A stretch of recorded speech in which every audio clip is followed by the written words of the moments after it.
Have you ever sat in a doctor's office for hours, despite having an appointment at a specific time? Has a hotel turned down your reservation because it's full? Or have you been bumped off a flight that you paid for? These are all symptoms of overbooking, a practice where businesses and institutions sell or book more than their full capacity. While often infuriating for the customer, overbooking happens because it increases profits while also letting businesses optimize their resources. They know that not everyone will show up to their appointments, reservations, and flights, so they make more available than they actually have to offer. Airlines are the classical example, partially because it happens so often. About 50,000 people get bumped off their flights each year. That figure comes at little surprise to the airlines themselves, which use statistics to determine exactly how many tickets to sell. It's a delicate operation. Sell too few, and they're wasting seats. Sell too many, and they pay penalties. Money, free flights, hotel stays, and annoyed customers. So here's a simplified version of how their calculations work. Airlines have collected years' worth of information about who does and doesn't show up for certain flights. They know, for example, that on a particular route, the probability that each individual customer will show up on time is 90%. For the sake of simplicity, we'll assume that every customer is traveling individually, rather than as families or groups. Then, if there are 180 seats on the plane, and they sell 180 tickets, the most likely result is that 162 passengers will board.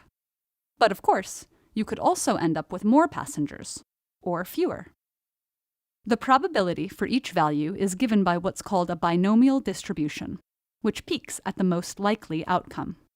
Now let's look at the revenue. The airline makes money from each ticket buyer and loses money for each person who gets bumped. Let's say a ticket costs $250 and isn't exchangeable for a later flight. And the cost of bumping a passenger is $800.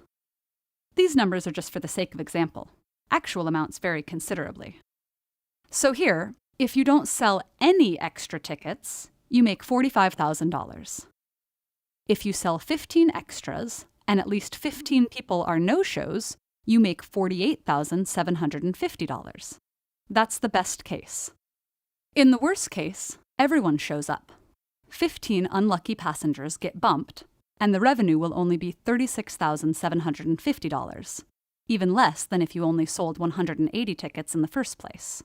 But what matters isn't just how good or bad a scenario is financially, but how likely it is to happen. So, how likely is each scenario?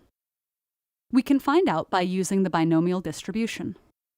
In this example, the probability of exactly 195 passengers boarding is almost 0%.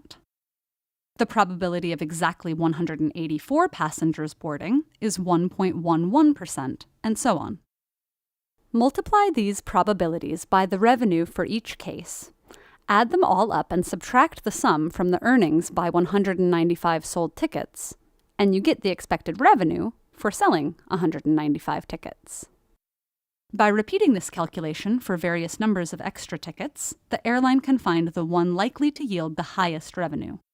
In this example, that's 198 tickets, from which the airline will probably make $48,774, almost $4,000 more than without overbooking.